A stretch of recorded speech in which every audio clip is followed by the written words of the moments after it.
Hi, I'm Nick. Thanks for coming to my presentation. I live in Wisconsin in the city of Milwaukee. Milwaukee's a pretty cool city. It's kind of got a big city vibe without being too big. We're located right on the lake, which is something I really like.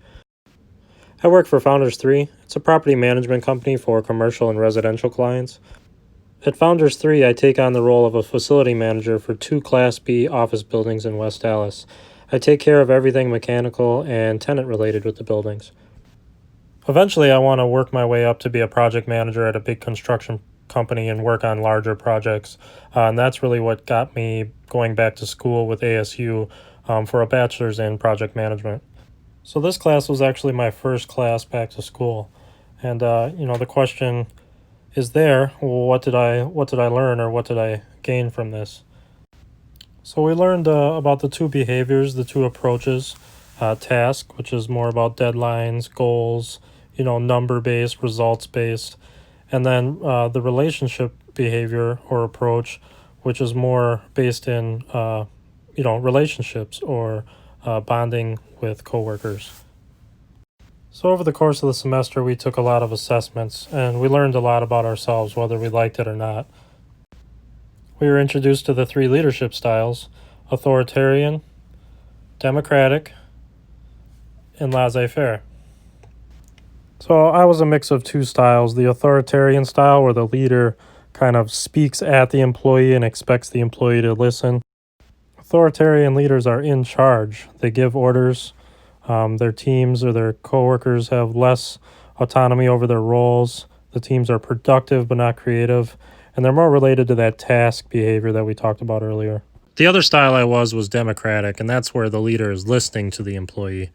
The leader receives input. Subordinates have higher autonomy over their role. Teams are creative, but not very productive, and they're more related to that relationship behavior that we talked about.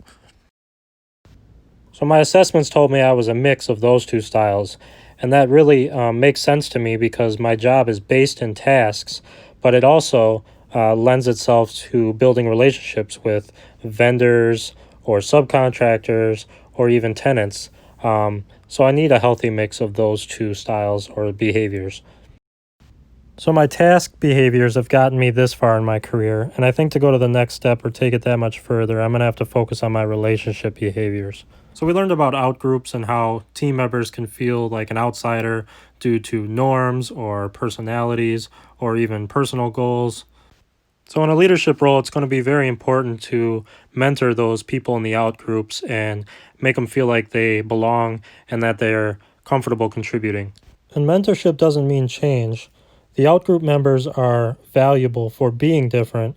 We just want to make sure that they feel included. Too many of the same like-minded people can hurt a team. So one thing that's really going to help my relationship behavior is having empathy, putting myself in somebody else's shoes or seeing things from their perspective. And seeing things from other people's perspective is helpful for a number of things. It gets you to be more creative. It helps you identify needs in your coworkers or subordinates. And that helps with that emotional connection between you two, your relationship. And knowing where they're coming from or what they need will definitely help you in negotiating with them. That's an abbreviated version of what I learned in this class and how I plan on applying it to my current job role and hopefully my future job role. I welcome any feedback you have, and thank you for listening.